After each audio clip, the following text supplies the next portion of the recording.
Chilling and grilling, as they say, grilling and chilling. Grilling and chilling. Man, it was good. You know the vibes. I wasn't grilling because I'm not good. It was good. And Daddy, David gotta be good on the grill, dude. What do you mean? Step your game up. I was very wrong. This is if like, hey, I'm walking here. If that turned into an album, like this, it would be that. Like, right, yeah, that's not my style. I figured there'd be some hot takes because, I mean, if Trevor and I were doing this in college and we had first heard it, there would be some hot takes too. For sure. Like, so I don't get canceled in the future when this clip comes up. I think I should abstain from. That was a fucking mess. Jesus Christ. That was an absolute mess. David got it. David, thank you. Yeah. One day we'll prep. And this is what makes the unboxing life. The unboxing life.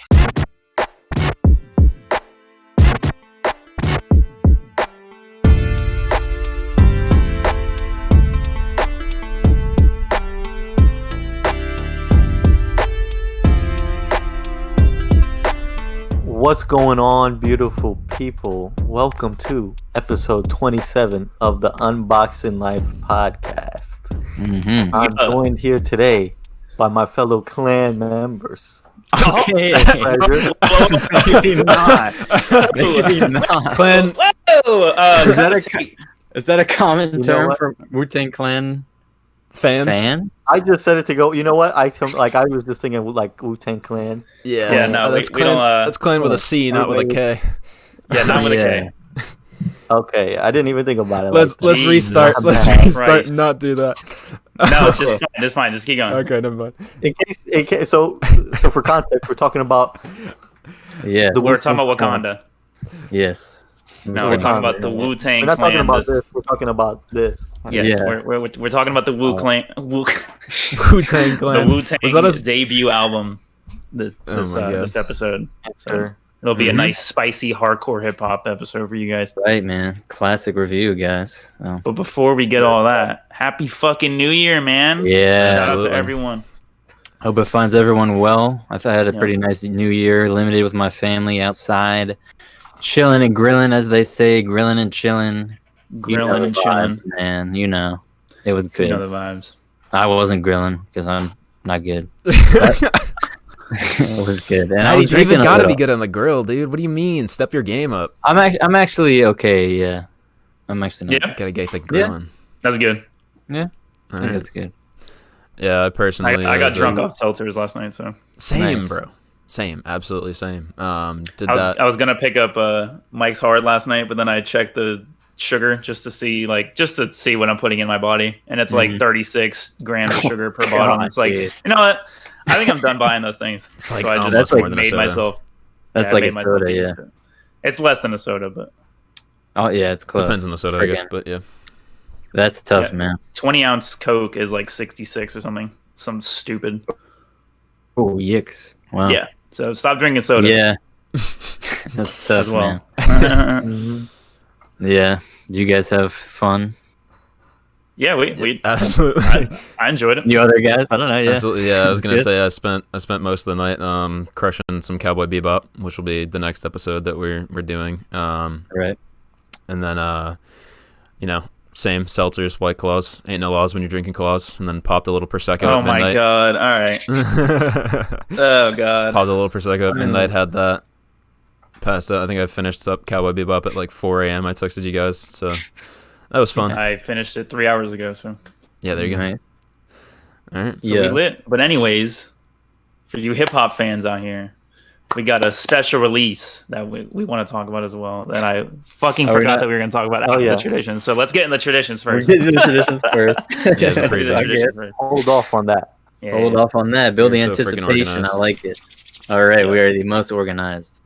Before we get into this episode, we wanted to say rest in peace to Mr. MF Doom. I don't have his actual name, but he was a fucking figurehead in this genre. And even though I wasn't the biggest fan, I felt his influence.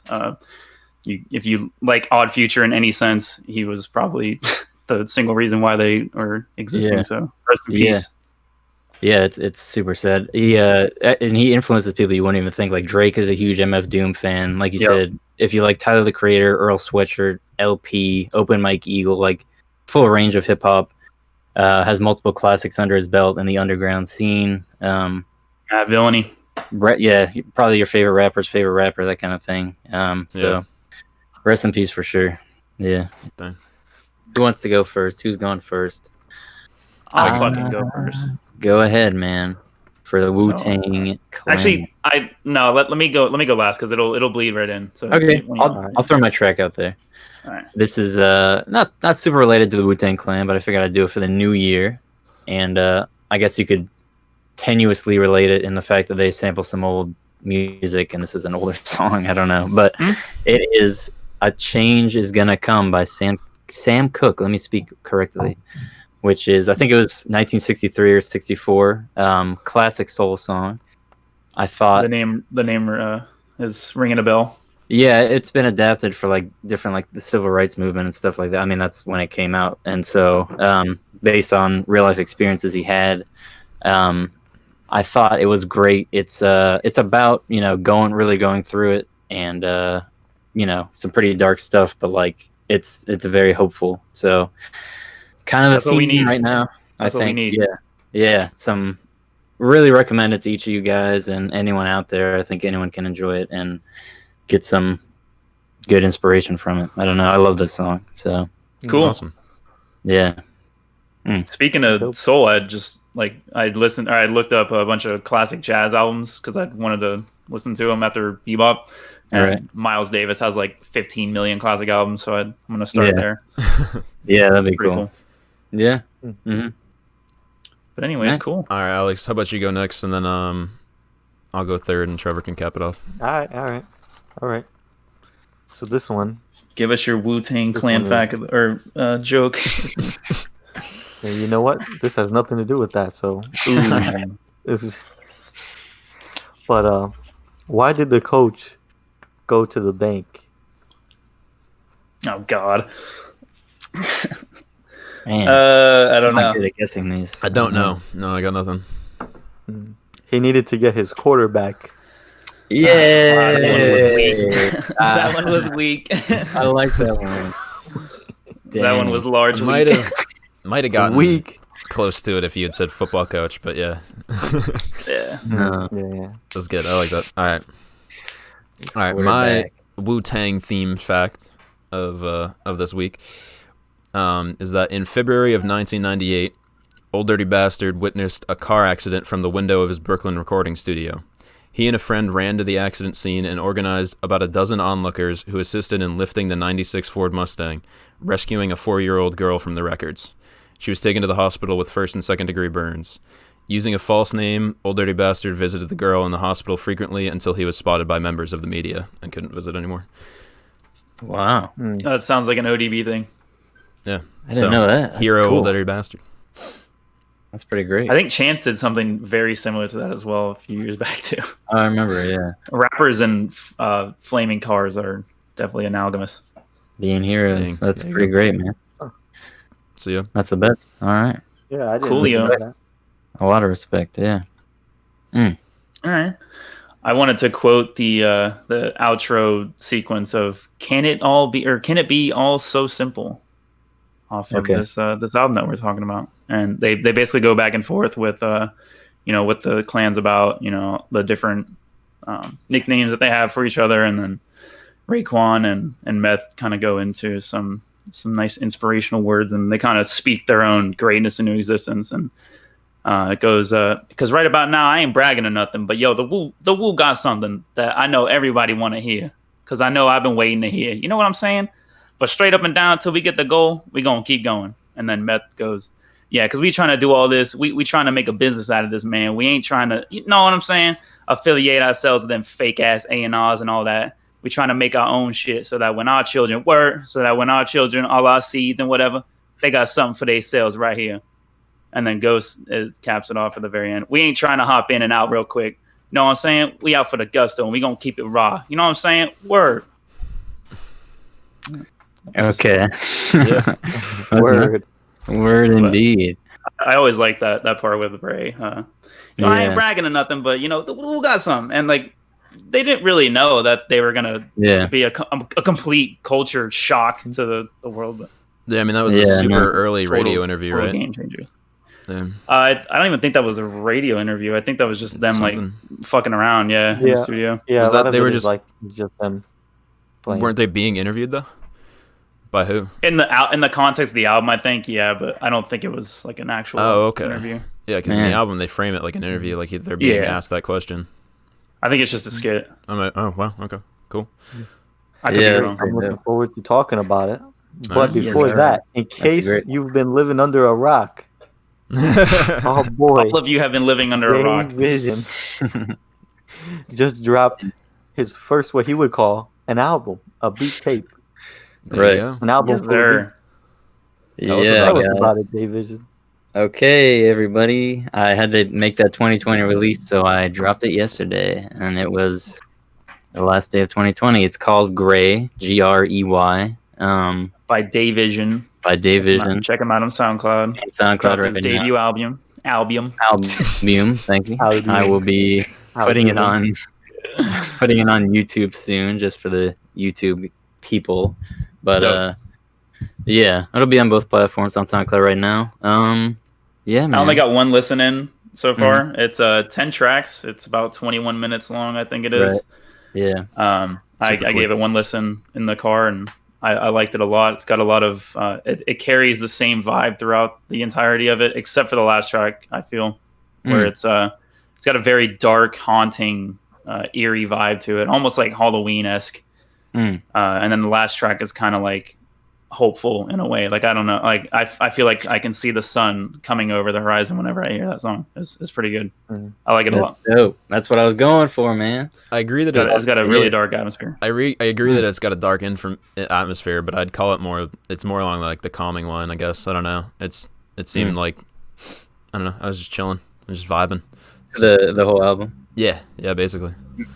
Yeah. I wanted to include some chill tracks in there, and it was more than I expected when I got done with it. So, I think, I don't know. So you had some creative aspects with the naming, and then you had like a whole interlude. I think it was for like choir interlude, which was pretty interesting to have an interlude, I thought. I've only listened. I probably listened to it like twice. I want to listen to it more, but I think Bomb Bap is one. Bob Bap is great. Give that some love, because that one is great. It just switches up. There's a point. He's got the vocals. Whatever he'd be doing with the vocals, man, I would love. They're doing something with the weather. Yeah. He's got the right vocals. He knows where to find them, David. Yeah, he incorporated a lot of old. I don't know where you got them, but a lot of vocal samples from just like excerpts of people talking, and that's pretty cool. I like it a lot. Thank you. Very promising. I was telling Alex before we started recording, Bomb Bap was one I was most worried about, because I definitely spent the most time on it, and it shows. Yeah, it's the longest track I've produced so far, and it's like there was so much like weird mixing, and like the second half of the track wasn't there for the longest time. Like I thought it was done like for a long time, and I was like, And the whole idea of creating a second beat, like not a second, but like having an actual beat switch in your song and building it up to there like that, it was pretty cool. Thanks. Like sirens, got a good foundation to it. These sirens, they're about to evacuate everybody because it's about to blow from the bomb. I had to mess with the sirens so much. I had to. I don't know. They weren't sounding right for a long time. They're tricky. But... Sirens are tricky. Yeah. Hopefully they're not too overpowering. No. But overall, a cool project, and we're proud of our boy, and we want y'all to go listen to it and give us your thoughts about it as well. I'm sure he would love to have some criticism and some feedback. For sure. He's just trying to get better. Yes, please. Dave Vision on SoundCloud. Yeah, if you're interested, you can let me know whatever. You can take it as an opportunity to leave hate comments, and I'll still respond. And whatever, I appreciate it. Yeah. And shout out to our back and forth with this guy, Josh Z. I think his name. Oh, yeah. Right? Mm-hmm. Shout out to him for the 20-plus reply thread that we had going on our last episode. Yeah, it was dope. It was really cool. Talking about anime. Insightful. because we ask all the time for people to leave comments, and this was like the first instance of like actually having a back and forth, like a conversation, and like someone giving what was definitely their true thoughts on everything. So yeah, for sure. Yeah. So yeah, that was dope. Shout out to you. We want to get into the album now. I guess so. The one not released in 2020, but rather 1993, I believe. November 1993. Yeah. Enter the Wu-Tang 36 Chambers of Death. It's not called that, but of death. So yeah. So I'm gonna let Alex intro properly once I've said this bit, but I was having a conversation with Trevor when he was reminding me to listen to it for the episode and everything. That it was like he said something along the lines of like, this will give you a good taste of like it's quintessential East Coast rap or whatever. And I was like, I probably could like listen to the whole thing, and knowing how little I know, not be able to tell you that after listening to the whole thing. And I was very wrong. This is if like, hey, I'm walking here. If that turned into an album, like this, it would be that. Like, it's like I was like, okay, this is fucking New York. Like, this is New York right here. Like, we're in fucking Brooklyn. Like, it's whatever. It was dope. So yeah. All right. Trevor had to do the New York accent for the quote, or it wouldn't work. Yeah, exactly. Just incorporated a little bit, but yeah, you definitely did. If you said that flat, it wouldn't have come across nearly the same. So yeah. All right. Cool album overall. I don't know of too many people that haven't listened to it that like hip hop, but if you haven't, we're gonna give you some very in-depth reasons as to why you should listen to this album. Starting with Alex's background that he wants to give on the project. Or was that going to be more throughout as opposed to an intro speech? I guess it would be more throughout. I guess I would just talk about how, like, my experience with it. This is like one of those albums for me that like I kind of like grew up listening to. Like my parents listened to it, and so like I pretty much like know it. I've heard it countless times before we decided to talk about it. I'm glad we are talking about it. I could pretty much go line for line on every, like if I listen into it, I know all the lines. But that's just the nature of it for me in particular. It's probably one of my favorite of all time albums. Wu-Tang is my favorite rap group of all time. And there's a lot like culturally that they've become that like exceeds rap. Oh, they transcended rap a long time ago. Yeah. So love Wu-Tang. Love what they're about. I heard this album almost 4 years ago, actually. When I bought my PS4 Pro, I remember like way back, like in 2017, I think it was like or late January or something like that. And I was on the way home from one of my parents' get-togethers or whatever, and it was like dead at night. It was like 2:30 in the morning, and I threw it on because I was in a classic hip hop kick, and I think I had just listened to Dre's The Chronic like that same night for the first time, and like Doggy Style and all that kind of shit.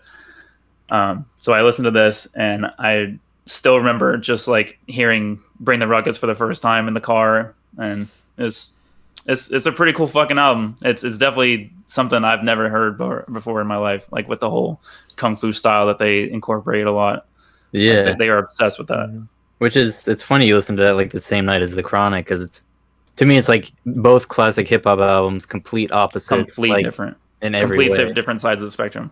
Yeah, which is pretty great. You see why there was like the huge difference between West and East Coast at the time and stuff like that. Like, yeah, it's funny because I listened to it probably the same year for the first time, although just completely separately. And I feel like that was when I liked it the least. And I feel like I had some version that wasn't as mastered or something, or maybe I just had the different ears because I felt like the album is pretty rough to listen to, but that's what I was. It's interesting because I feel like I have some remastered version now that sounds better, but it might just be because I listen. It might just be a better file because unfortunately the actual album hasn't been remastered because I've looked. Yeah. Okay. But so yeah, that's the thing is one of my main things about this album is like that rough production, which correct me if I'm wrong, but even at the time it was like supposed to be grimy and like kind of sparse and that sort of set it apart too, right? From what I was looking at, like articles and shit, the reason why it's so nitty gritty is because they had such a low production budget, and there was like 8 or 9 people in the studio at one time, and like RZA didn't have RZA didn't have the greatest production equipment at the time, so it just resulted in that kind of nitty gritty, like almost like a filter that you would put on the music. Like nowadays, where you would have that nitty gritty, it wasn't on purpose, I don't think, but it serves the album well. And I wish that it was just a little louder. Like that's like my only complaint about the album is that it doesn't hit nearly as hard as I want it to. But I think the lyrics are all there. The whole grittiness for me is puts a lot of charm when you realize, like you were saying, it wasn't done on purpose. They were not very wealthy at the time, so they had the most inexpensive studio. RZA was on the most inexpensive equipment, but they wanted to put it out so bad, so they made sure. Like I remember seeing something like "Protect Your Neck" cost like $300. Oh my god! Of studio time to produce, to make, and like they paid some of that off. They paid it in quarters. Like that's just the like the way. That's just the nature of it. The struggle that they kind of had. There's like other stories of like Ghostface would like go into like a grocery store and like stuff canned foods in his pocket and then walk out the store to feed and then sell everybody. it on the corner. Oh, no. Wow. Yeah. Gotcha. Yeah. Like, that's just so it's the grittiness of it. It speaks for me like that just adds the charm in it. It shows that their persistence and their struggle beyond the actual music, like the whole production of it. Yeah, which I guess I wasn't clear with what I was saying. I wasn't trying to say like they changed the sound to do it, but what you're saying is saying it way better, which is like other albums were way more expensively made at the time, so this still sounded gritty for back then, and that like added to it for sure. Because the RZA before the Wu-Tang, he tried to have his own career as like Prince Rakim. Yep, I was reading about that. And him and GZA. And him and GZA with which they're cousins, and I think so is ODB is a cousin. They're cousins. Oh yeah. And then they met Ghost. But they never really took off before Wu-Tang. Yeah, I think they both signed separate deals, and they both got dropped after their debut album under their first monikers, and then they changed their monikers, and then they started meeting people from the Wu-Tang, and it snowballed into that. And another thing that I found really, No, yeah. I was just like, before I forget to say it, one of the cool things about this album that I found out when I was reading about it was that for them to determine who got on what songs, they basically like rap battled each other. Like they went into the booth and they even like made a song about it. I think it's like Method Man versus Chef when Meth and Raekwon went at it. Yeah, and that appears on his first album. Yeah. Tickle. Something Tickle. Tickle, yeah, something like that. Tickle. Yeah, I think it's Tickle. That fun fact is really cool to me though. Like 10 fucking great rappers having to literally battle it out to get on this quintessential classic album. It's so hip hop in every way, man. I love that. That's so dope. And you can hear it in their raps. Like it almost comes off as a battle anyway. Like they're all trying to one up each other. Yeah. For sure. And even before, like the year before in 1992, RZA was actually like facing a trial for attempted murder, and he shot somebody, and he said it was self-defense, and so he ended up not going to jail. Oh wow! And like I said, 92, the year prior, so prior to this album. So there's a lot of stuff that went on. It's just like crazy. Yeah. It's a whole freaking lesson in hip hop history. It's like nothing is manufactured or fake about it. It's an essential thing of coming from the streets. That's one thing you can say about this album is that it's not manufactured. Right. You come from the streets and build a brand for yourself, and then it's like one of the biggest things ever. Crazy, dude. It sold 30,000 copies in its first week, and then I think by 95 it was certified platinum. Which is an incredible achievement. Yeah. Crazy. I mean, dang. That was before everyone was selling 600,000, 700,000, 800,000 copies in a week. Like they helped build the reason why that is able to happen. Were they self-published or were they signed to a label? They were signed, but the thing that's special about them is that the group itself, Wu-Tang, was signed to a deal, And then because of the success of that album, they were able to negotiate their own deals for each individual artist. Yeah. So that's what they're talking about in that Can It All Be So Simple outro, when he's like, you know, not fucking with the fake A&Rs or whatever. They wanted to make an actual business out of it. They didn't want to be screwed. Like, they didn't want to be a starving artist, you know? Yeah, gotcha. And I think which was RZA is the not main heard of at the time. behind taking all of them and like making sure, like he was like the main man making all the deals type of stuff, making sure giving everybody the opportunity to have their own solo projects and careers. And yeah, like they would sign, someone would sign to, I think Met signed to Dead Jam, another one would sign to Sony, you know, another one would sign, you know, everywhere else. It was completely unheard of at the time that they would have that leverage, especially given that it was just the debut album and there was 10 of them. So, which, man, it really shows they put the work in, because it's like it's definitely like the biggest rap group that like each individual member, like so many of them have had like successful careers with their own albums. Successful. Like Ghost and Meth, they like so many of them have classic albums. Raekwon, GZA, like Raekwon, yeah. Liquid Swords, Only Built for Cuban Links, Iron Man, the list goes on. Like they're great. Yeah, and they're still active today. Like Griselda collaborates with them a lot, at least from what I've seen. They're still active today, which is impressive considering this was almost 30 years ago. Right. Yeah, 27 years ago, man.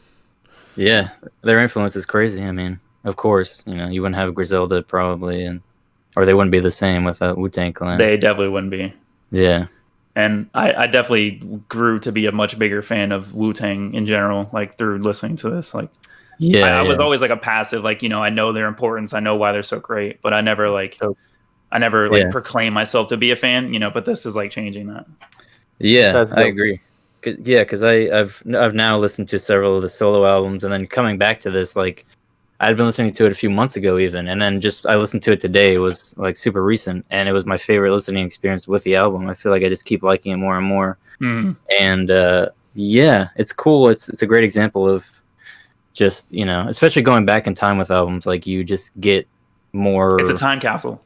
Yeah, like, it's a total time capsule. You know what to listen to more. You know what certain flaws might be there, but like even if it's dated, you like can really understand what's going on and like it. Just So I don't know. Most of their lyrical content isn't like confined to a certain time either. Too like it's pretty relatable. Like not that it's relatable, but like it doesn't pertain to like a specific thing that came out. Like with Jay's some of Jay's earlier work, like when he would like shout out like Magnavox and like VHSs and shit, like when he was trying to, you know, flex and whatever, and it doesn't come off cool anymore because that was 24 years ago and no one listens or watches VHS.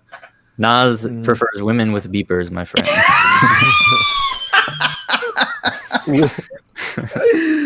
What song is that? Women with beepers. Women with beepers. I cannot remember now. Funny. That might be halftime. I don't know.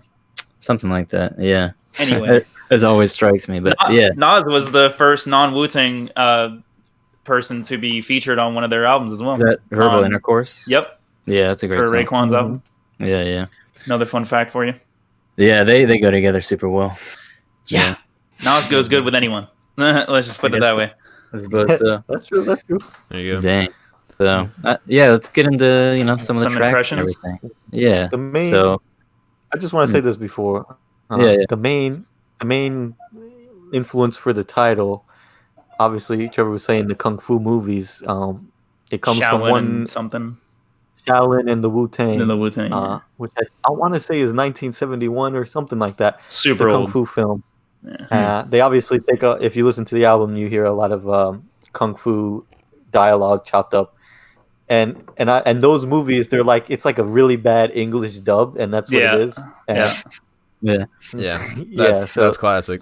That's before they cared about matching up the lip movement, so they would just like translate it and say it over, like, and time it with when people were speaking, but not at all their mouth movements. Those are hilarious to watch. Oh my god! I'll let you try my Wu-Tang style. That shit is so legendary, man! Oh my god!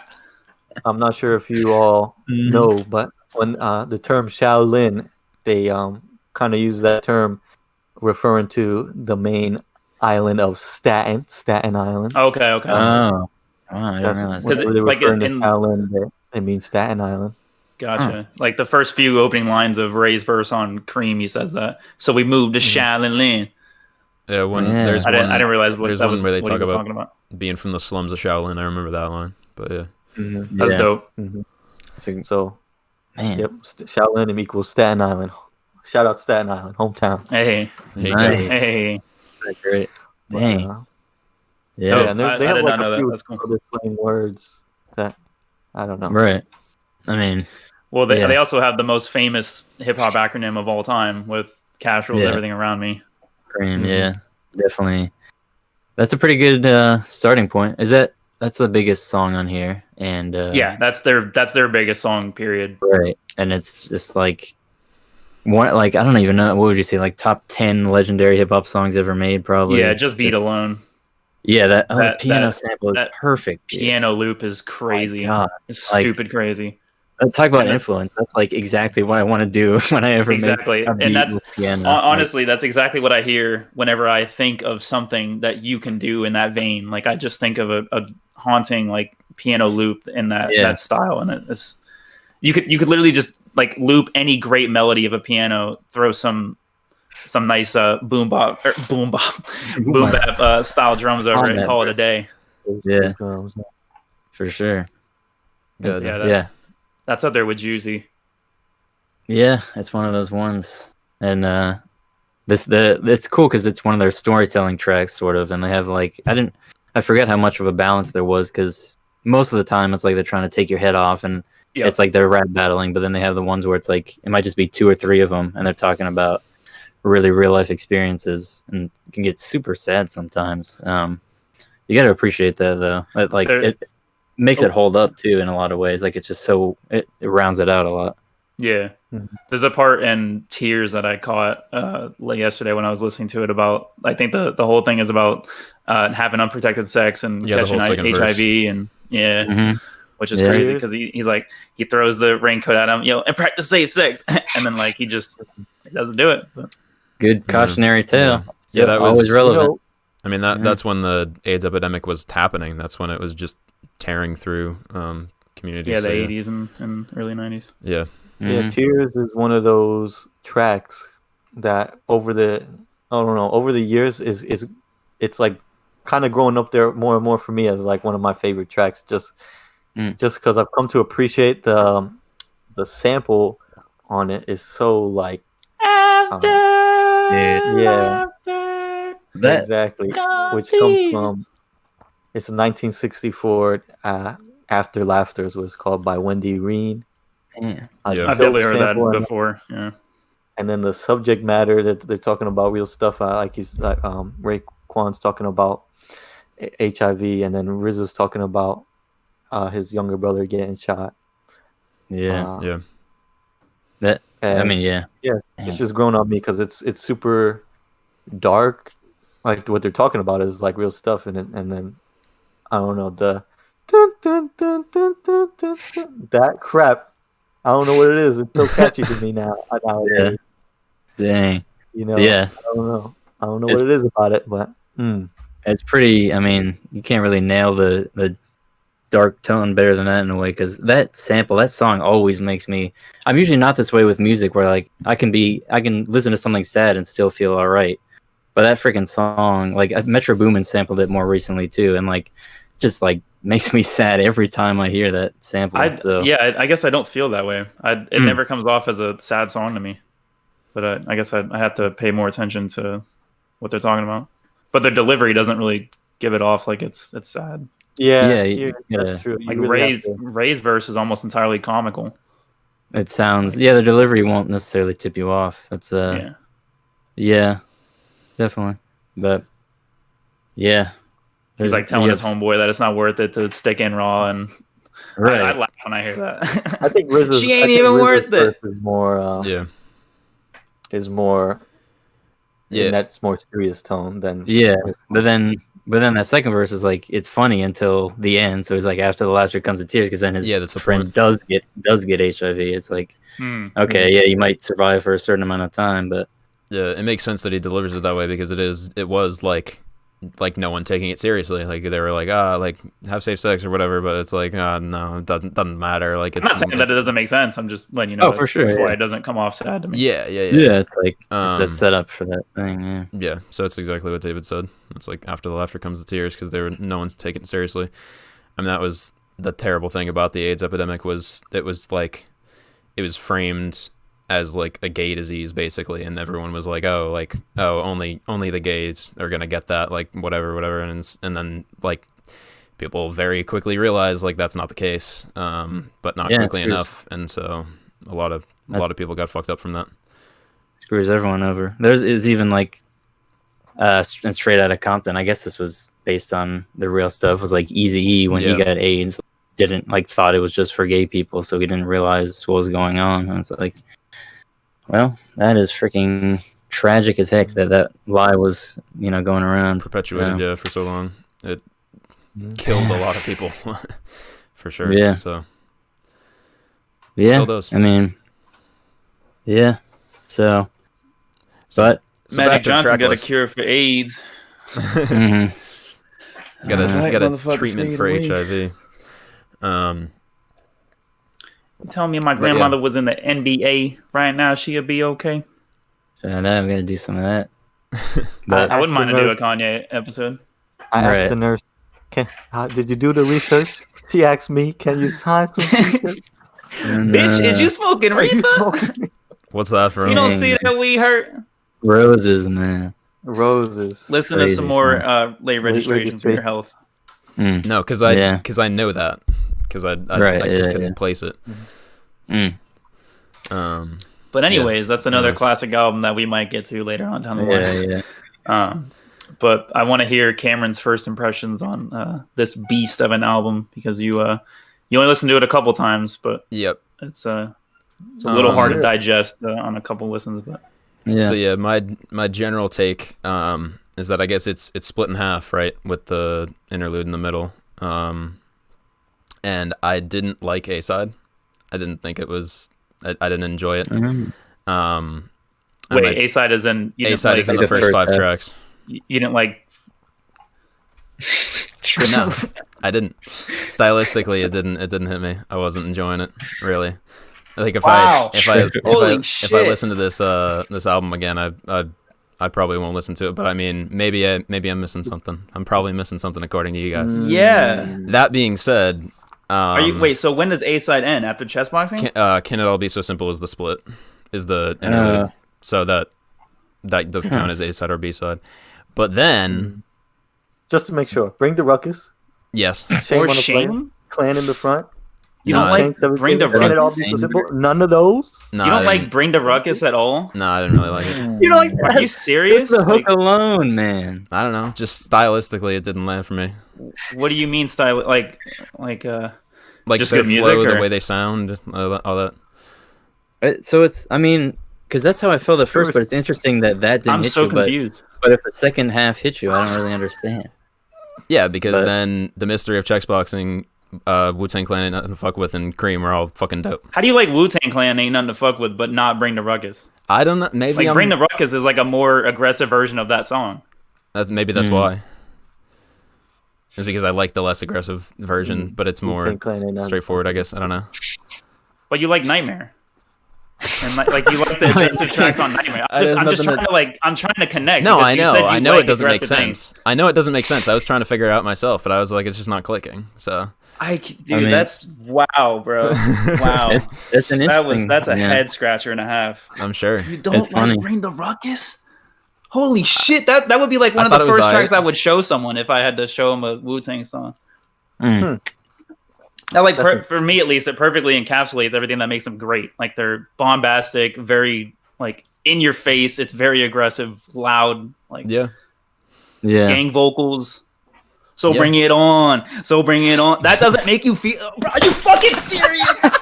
Holy shit! What I wouldn't be to be an 18-year-old like going to one of their shows, like in a 300-person cap room, screaming that shit. Yeah, right. That's not my style. I figured there'd be some hot takes because, I mean, if Trevor and I were doing this in college and we had first heard it, there would be some hot takes too. For sure. For sure. Like I didn't find Illmatic that great when I first listened to it. So right, yeah, it's funny. Yeah, so I think it just comes with more listens, but yeah, I think maybe, so. Maybe. Damn. I'm literally mind blown. Like that's insane. But I do really like the back half. Especially Cream is definitely my favorite one on there, and then right after that is The Mystery Chess Boxing. Other stuff on the album. One of my favorite parts is because I knew nothing about Wu-Tang. I said earlier that I couldn't name off the top of my head like any of the members, and then you started listing them, and I was like, okay, yeah, I know the names. I just couldn't tell you that those are members of Wu-Tang and whatever. The voice. Yeah. But anyway, there's I don't forget which part it's at the front or back of one of the songs, and they're talking about like all the names and what they mean, and it's like, and it's old dirty bastard because there ain't no father to his flow, father to his style, father to his style, and there ain't no father to his style. And that was the clip that you guys were joking about it, like the form like Voltron. That's at the end of Can It All Be So Simple, I think. Yeah. Okay. Yeah. So there you go. So that's before the start of and all the stuff that I like on the album. So he's the shit. You know, he cooking up that hot shit. Yeah. Cooking up some marvelous shit to make your mouth water. Yeah. That's dope. That good. was really entertaining. But yeah. Fucking the beginning of Method Man is the biggest Ayo on the face of the fucking planet. Where he's are you talking about the torture? The torture shit that bit. they're doing? The torture bit. Where he's like, I'll spread you. I'll fucking sew your asshole clothes and keep feeding you. But he's like, he's like, I'm gonna put you up there and I'll spread your ass cheeks open and I'm just gonna stick it in your like. And go, I was like, oh my god, bro. Pause. I'm gonna put your nuts, just your fucking nuts, on a dresser, and them shits with a spiked bat, like pow. I was like, what is going on, man? I fucking love that shit. This is fucking nuts. It's one of the best parts of that album. Yeah.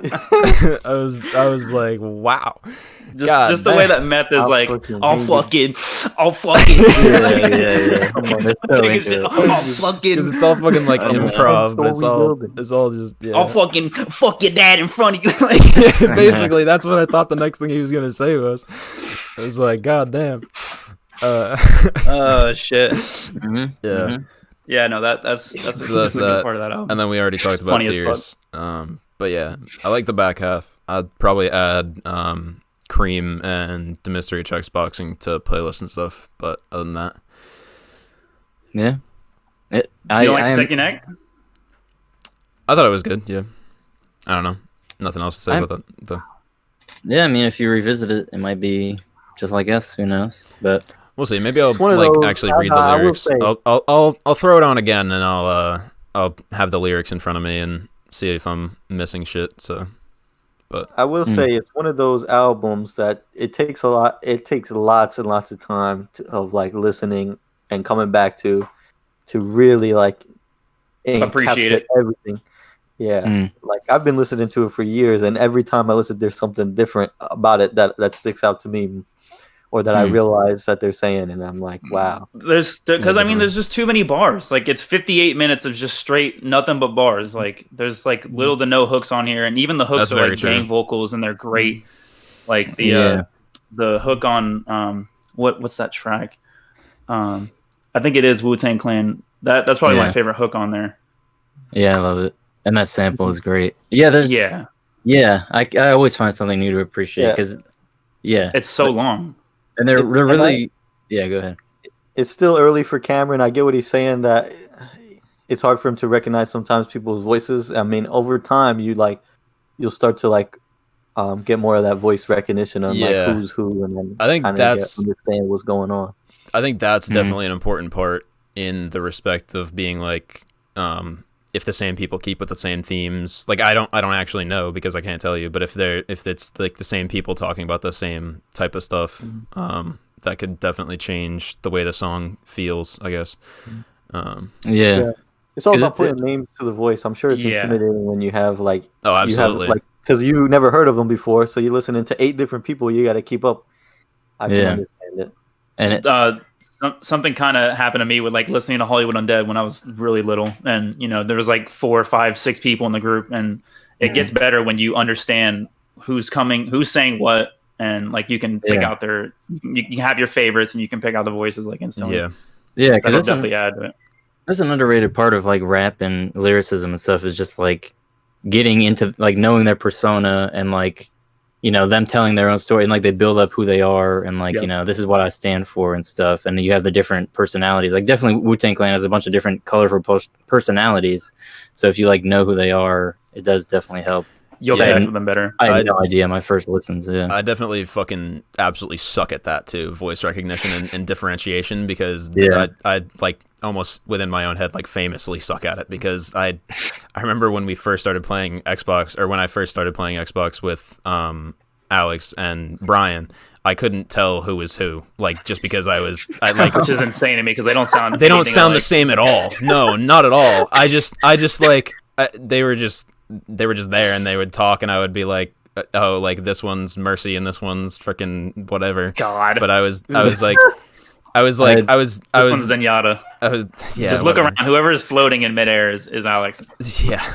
There you go. Yeah, I forgotten that, I guess. So yeah, that's literally, like that's literally just me fucking sucking ass at voice differentiation for whatever reason. I don't know why it is, but it's that same way whenever I like talk to new people on, like I would do like pro clubs on FIFA, is like you play as one player, and so you do looking for group, and you add a bunch of people, and so you're in a party with like 6 people, and I'm like, I have no fucking clue who's talking, even though I've been playing with these kids for like the last 2 weeks.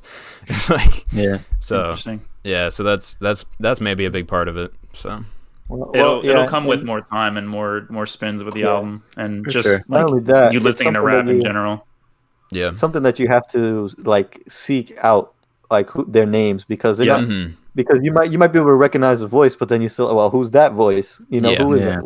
And then you have to like look up that specific verse. And then they're not always gonna drop their name in the verse. And then like, did I mention I'm the Jizza?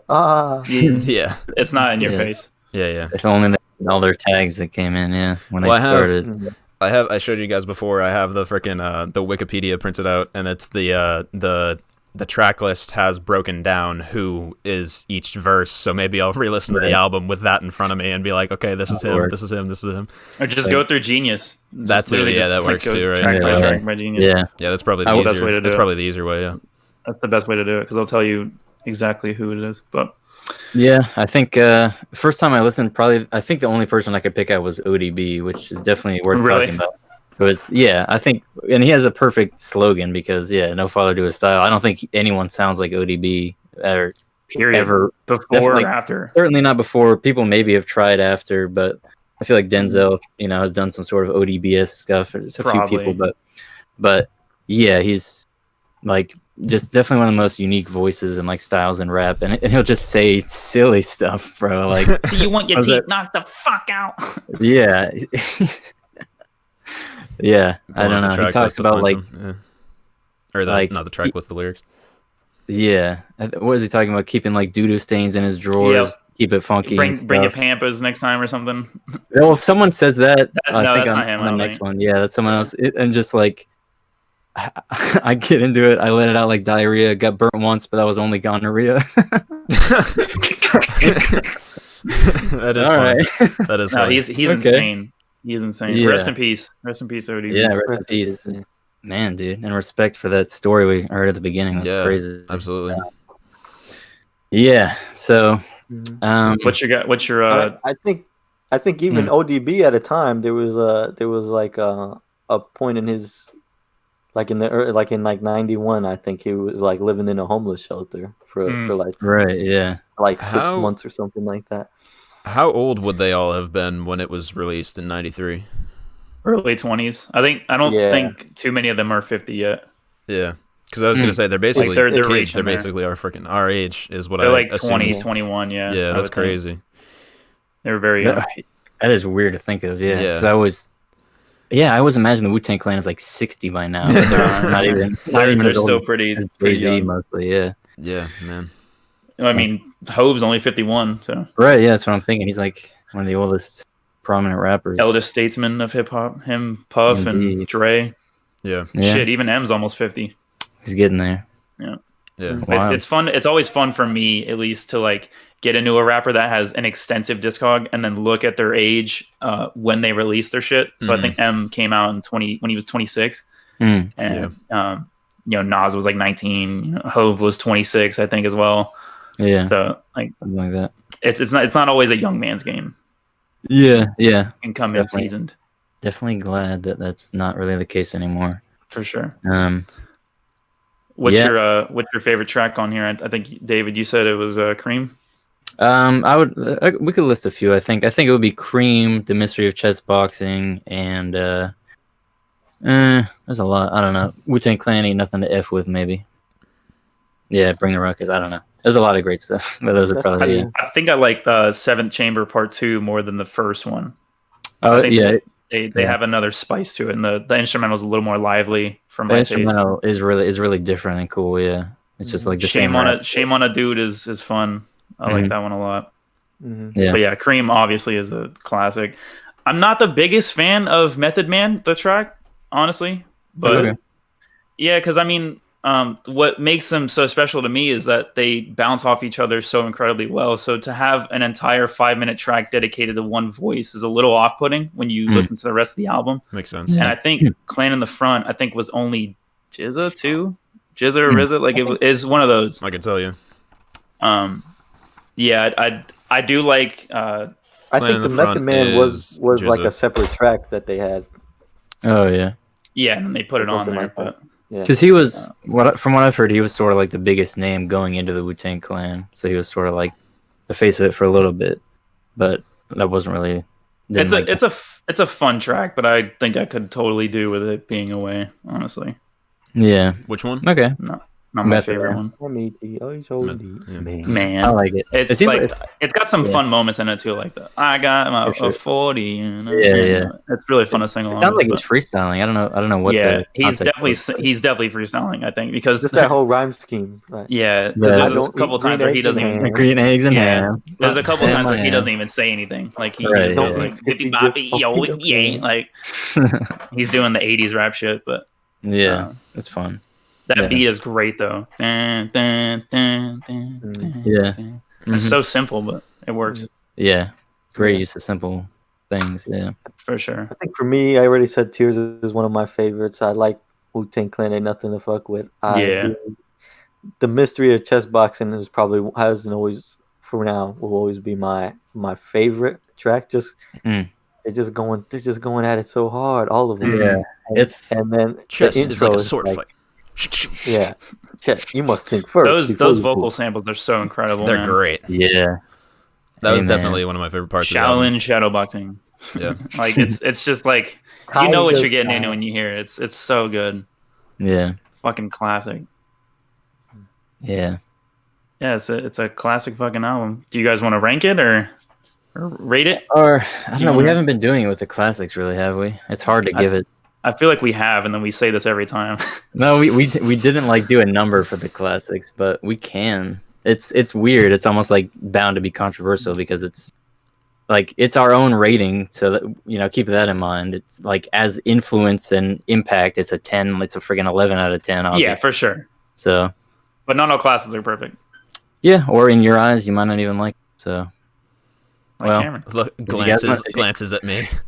If you guys want to pass them out, just on the bottom right of the screen. Just fucking at me next time, David. Jesus Christ. Just fucking at me. Yeah. If you want to fucking say something. Yeah. So, Cameron, would it be super hesitant, or do you even want to? So I don't get canceled in the future when this clip comes up. I think I should abstain from rating. He said he was giving it a 6 before we started recording. So. He said, "Oh my god, no, 6." It's definitely fake news. It's invented news. Fake news. We're just gonna give it a classic stamp. How about that? Yeah, classic. That works. Y'all already do that. Yeah. Hopefully, we gave some nice insights into why you should enjoy this album. Definitely try to give it a couple spins if you haven't already done that classic walk down. Yeah, if you're interested in classic hip hop history of hip hop, excuse me, freaking, or if like, I mean, if you're getting into it, give it a listen. But then like, I would say definitely if you do that, return to it after listening to more hip-hop. It's for sure. It's climbed way better. Like if I did give it a number rating, it would have climbed like several points over the years. So yeah, I think it's super enjoyable. If you just like that raw stuff, just you can throw it on in the background, or you can pay super close attention, and their lyrics are gonna be nice. So it's kind of hilarious because all of you were saying the same thing about not thinking it was that great initially, and then like over time it's really good, and then like, yeah, I mean that's what we told you. And then Trevor, you were losing your mind at me not liking it initially. Like in general, I'm not talking about like the specific tracks. Like Bring Da Ruckus is always a straight banger. I guess yeah, you're right. Bring Da Ruckus is I don't know. You are I guess saying the same thing, but yeah. Anyway, that's funny. Yeah, Alex, clothing thoughts on the clothing. We are.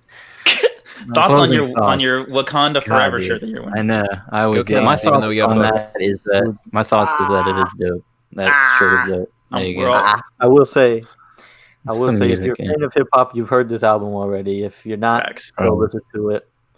It's a classic. It's defined. It's like an era defining album. Definitely everybody's heard of the Wu-Tang Clan. Even if you don't listen to rap, even me, you know who they are. You at least know some of the members there, even if you don't. Or the know logo. them. Fuck the logo. Right. The logo. Legendary. Yeah, definitely. So go listen to this album. Listen to it again if you feel like it. Do it. This album is up with Illmatic and Ready to Die and the Reasonable Doubts of the world. So definitely if you're it doesn't get much more class. Yeah. If you're into any classic hip hop, just give this a spin. Just as classic, but maybe came out 27 years later. Go also listen to Dave Vision's Gray. Just as classic. Just as classic. If we want to talk about era defining albums, that's where we need to start. That's where we need to begin. That's where we needed to end. 21 minutes of juicy. That's where we needed to end 2021 or 2020. There you go. And I'm sure.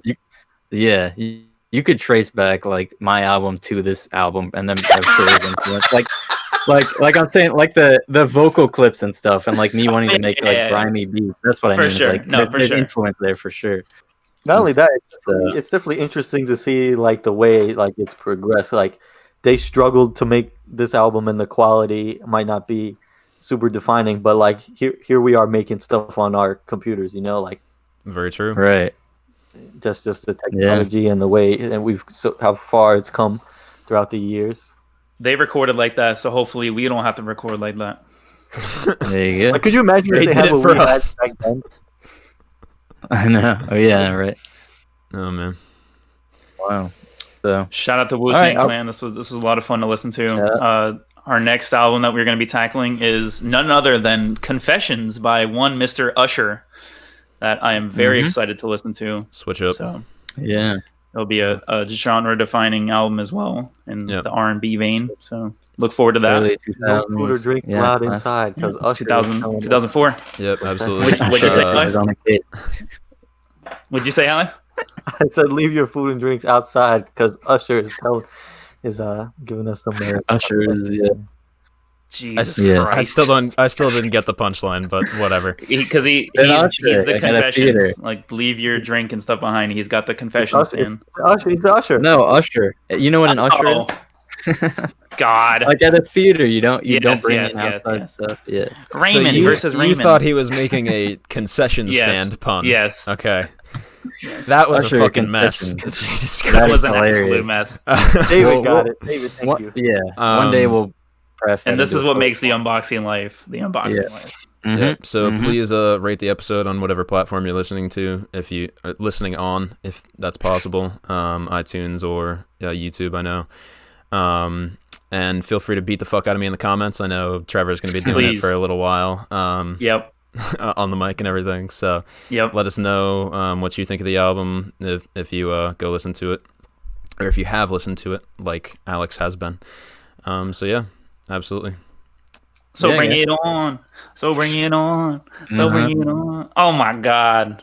Fuck yeah. Love this album. You want to lead us out, David? Thank you for listening, everybody. Hope your new year is going well, and we are here with you. Thank you for listening again. It's been super real, like this real hip hop we're talking about. Ooh, nice. Yep. Like David said, new year, 2021. We're looking forward to it as the Unboxing Life podcast. Hoping to do big things for the year to come. Thank you for listening. I love you all. Yep. Happy New Year, everyone. We are still here. The aliens didn't get us. We all thought it would happen, but they didn't. It didn't. Maybe it did, and we just don't know about it yet. But yeah, I don't know. Adios, 2020. No, definitely no aliens yet, but hopefully everyone had a safe holiday season, and look forward to doing a bunch of big things in your life as well as with this podcast. We are going to be striving for greatness this year, as we always have, continuously improving and everything. If there's anything that you guys suggest that we do, please leave it in the comments. We fully appreciate any and all support like that. And anything else, keep it locked. Peace out, baby.